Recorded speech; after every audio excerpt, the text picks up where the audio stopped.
So hello students, आज हम discuss करेंगे आपका एक नया chapter introduction to accounting. Basically आपने 11th में कॉमर्स चूज़ किया है तो आपके लिए एक सब्जेक्ट है अकाउंट्स, ठीक है। तो उसमें आपका सबसे पहला चैप्टर है इंट्रोडक्शन टू अकाउंटिंग। बेसिकली आप 10th तक आपको अकाउंटिंग के बारे में कोई भी नॉलेज नहीं होगी। अकाउंटिंग एक नया सब्जेक्ट है आपके लिए बिल्कुल। तो अकाउंटिंग आपको वैसे नाम ही सजेस्ट करेगा भी अकाउंटिंग में आप क्या करोगे, आप अपने बिजनेस के जो अकाउंट्स हैं उनको संभालोगे, ठीक है। तो उसमें हम देखते हैं सबसे पहले अकाउंटिंग का मतलब आपको सबसे पहले क्लियर होना चाहिए। बेसिकली ये जो फर्स्ट चैप्टर है पूरा थ्योरेटिकल है, ठीक है। और जो आपका 11th क्लास में आपका जो एग्ज़ाम आएगा उसमें 12 मार्क्स का आपके पास थ्योरेटिकल पार्ट आएगा। बेसिकली ये चैप्टर पूरा थ्योरेटिकल और बाकी के जो भी प्रैक्टिकल न्यूमेरिकल क्वेश्चंस वाले चैप्टर हैं उसमें थोड़ा थोड़ा थ्योरेटिकल का पार्ट आएगा। इस चैप्टर में से मोस्ट प्रोबेबली आपको 6 to 8 मार्क्स का क्वेश्चन देखने को मिल सकता है, ठीक है। तो आपने बिल्कुल भी इसे मिस नहीं करना है और आने वाले टाइम में आपको ये ज़्यादा से ज़्यादा हेल्प करेगा। आप चाहे आगे बीकॉम करो या सीए कर रहे हो उसके साथ में जो भी है, तो आपको आने वाले टाइम में जो अकाउंटिंग का जो आपको डेफिनेशन सुनने को मिलेंगी यहाँ पे, जो आपको लॉजिक्स क्लियर करूँगा मैं आपके, तो वो आपके आने वाले टाइम में आपको डेफिनेटली आपको हेल्प करेंगे। सबसे पहले क्या है, अकाउंटिंग का मतलब समझते हैं। अकाउंटिंग का मतलब रियल में क्या है। सबसे systematic process of identifying. Basically जिन लोगों के बिजनेस हैं वो इजीली अंडरस्टैंड कर पाएंगे और जिन लोगों के बिजनेस नहीं है उनके लिए भी कोई वैसे प्रॉब्लम नहीं आएगी।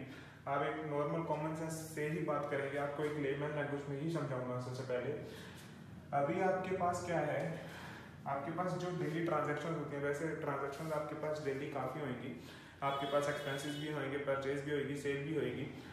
बट हम कुछ ट्रांजैक्शंस को लिमिटेड रखते हुए मैं 4 कैटेगरी की ट्रांजैक्शंस लिखा हूँ। परचेज इन कैश, मतलब आपने गुड्स परचेज किए हैं कैश में। गुड्स का मतलब होता है जिन चीज़ों में आप डील करते हो। फॉर एग्जांपल कॉस्मेटिक शॉप के लिए जो भी कॉस्मेटिक का शॉप लाइक ऑयल्स वगैरह हो गए और कुछ भी शैम्पू कंडीशनर्स है वो हो गया, ये गुड्स होंगी उनके लिए।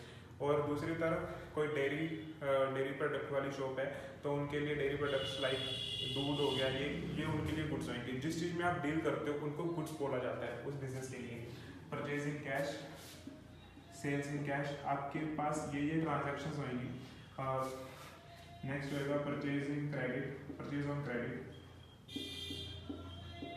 और सेल्स ऑन क्रेडिट।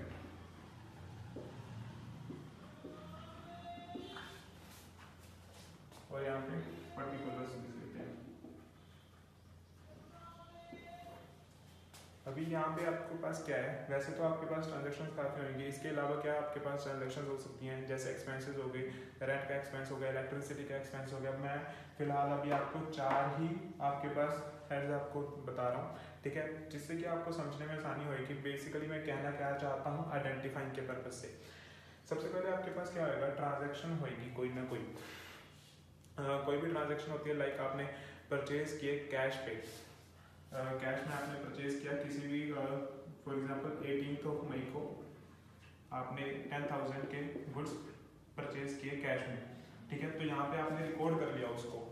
आपको किसी पर्सन ने बोला मेरे अकाउंट्स को संभालो आप, तो आपने क्या किया, उसने परचेज किए कैश में 10,000 के, तो आपने परचेज में यहाँ पे 10,000 लिख लिए। और उसने अगले ही दिन किसी पार्टी से फॉर एग्जांपल मोहित से 25,000 के गुड्स क्रेडिट पे परचेज किए, तो आपने यहाँ पे 25,000 यहाँ पे लिख लिया भी आपने परचेज किया क्रेडिट पे। क्रेडिट का मतलब आपने उधार पे माल परचेज किया। नेक्स्ट डे उसने क्या बोला आपको भी परचेज इन कैश हुआ मेरे पास 5,000 के, ठीक है। जब आप परचेज करते हो कैश में, आपको उस केस में पार्टी का नाम लिखने की जरूरत नहीं होती। पार्टी का नाम हम क्रेडिट के टाइम पे इसलिए लिखते हैं क्योंकि आपने उस पार्टी को अभी आने वाले टाइम में पेमेंट करनी है, ठीक है, इसलिए। तो मे बी यहाँ पे आपने 19 में लिख लिया। और आपके पास कोई और ट्रांजैक्शन हो सकती है, सेल्स की ट्रांजैक्शन होती है, लाइक आपने 1,000 की कैश में सेल की और यहाँ पे आपने 12,000 की क्रेडिट पे सेल की। यहाँ पे आपने 19 को ही सेल किया माल और यहाँ पे आपने रोहित को सेल किया। यहाँ भी हम रोहित का नाम लिख रहे हैं क्रेडिट वाले में, क्यों लिख रहे हैं, क्योंकि हमने उससे पैसे लेने हैं फ्यूचर में, ठीक है। तो आपके पास ऐसे काफ़ी ट्रांजैक्शंस हो जाएंगी आने वाले टाइम में। एक ही दिन में तो वैसे काफ़ी ट्रांजैक्शंस होती हैं हमारे पास, ठीक है, साइज ऑफ बिजनेस के ऊपर डिपेंड करता है। अभी क्या करना है, अभी आपने जो ट्रांजेक्शन यहाँ पे नोट डाउन कर ली, ठीक है, आपने कुछ पहले आपने कॉमन सेंस लगाई होगी।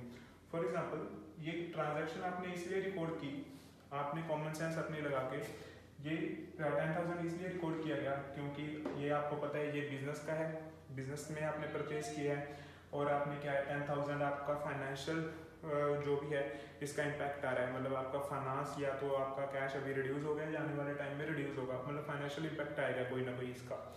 अभी कोई ट्रांजेक्शन लाइक आपने आपको ऑनर ऑफ सर्टिफिकेट दिया गया यूनियन के द्वारा, ऑनर ऑफ सर्टिफिकेट का मतलब भी आपने सबसे ज़्यादा सेल किया है तो आपके लिए उसको अप्रिशिएट करने के लिए आपको एक सर्टिफिकेट दिया गया उनके द्वारा, तो क्या आप उसको रिकॉर्ड करोगे अपने अकाउंट्स में? बिल्कुल नहीं करोगे। क्यों? क्योंकि उसका कोई फाइनेंशियल इम्पैक्ट नहीं आ रहा आपके ऊपर। जब तक कोई फाइनेंशियल इम्पैक्ट ही नहीं आएगा तब तक आप उसको अब अपने अकाउंट्स में रिकॉर्ड ही नहीं करोगे, ठीक है। तो आपने आइडेंटिफाई करना है सबसे पहले ट्रांजैक्शन को भी क्या वो अकाउंट्स में रिकॉर्ड करने के लायक है या नहीं है। उसको वो आपको कैसे पता चलेगा? सबसे पहले तो उसका कोई फाइनेंशियल इम्पैक्ट नहीं होना चाहिए। दूसरा क्या है, वो अगर पर्सनल पर्पस के लिए कोई ट्रांजैक्शन की गई है, ठीक है, और बाहर उसकी जेब से ही पैसे, मतलब फॉर एग्जाम्पल ओनर के मालिक के जेब से ही उसने खर्चा किया है अपने कोई पर्सनल एक्सपेंस के लिए, तो आप उसको यहाँ पे बिजनेस में रिकॉर्ड नहीं करोगे, ठीक है। इसके बारे में फ्यूचर में भी काफ़ी डिस्कशंस होंगी। बेसिकली मैं आपको यह समझाना चाहता हूँ कि आपने सबसे पहले तो आइडेंटिफाई करना है ट्रांजैक्शंस को भी क्या वो रिकॉर्ड होने के लायक है या नहीं है, ठीक है। यहाँ पे आपको पता है आपके बिजनेस के फाइनेंशियल्स पे इम्पैक्ट आ रहा है इन ट्रांजैक्शन से, तो आपने इसको रिकॉर्ड किया।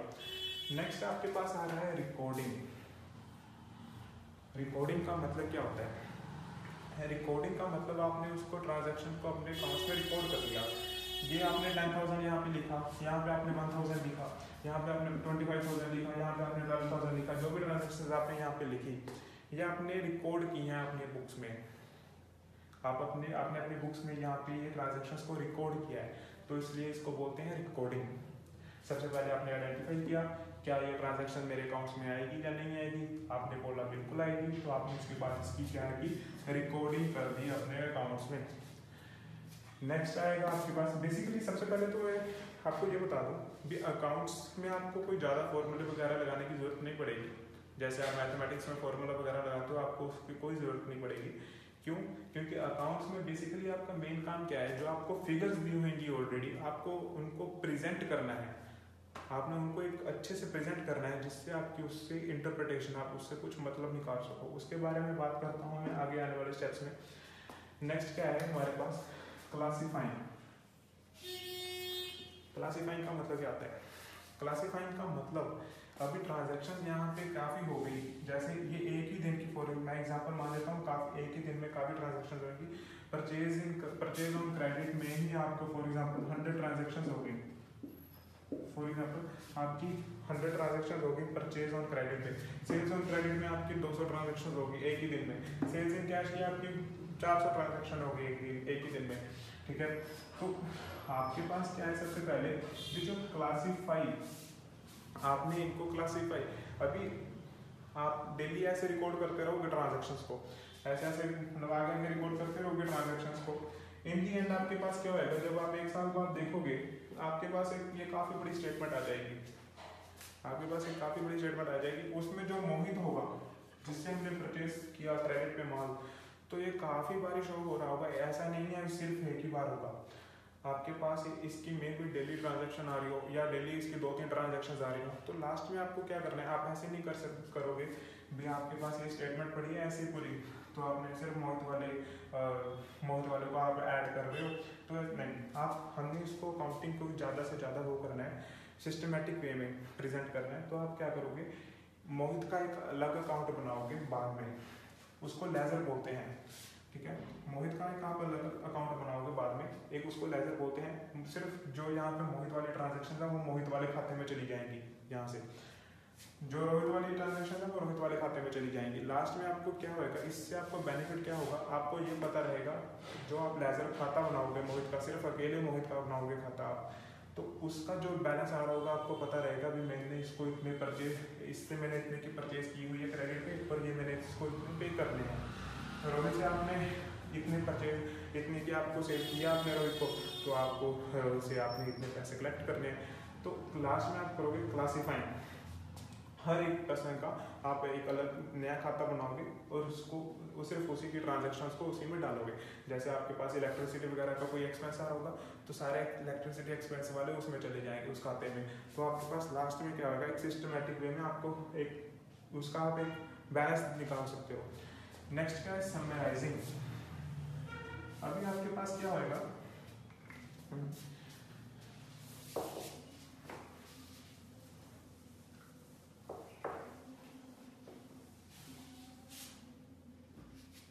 अभी आपके पास क्या होगा समराइजिंग में, आपके पास मोहित फॉर एग्जांपल मोहित का 1,05,000 का बैलेंस आ रहा है लास्ट में, रोहित का बैलेंस आ रहा है 1,10,000, 1 लाख का बैलेंस आ रहा है रोहित का।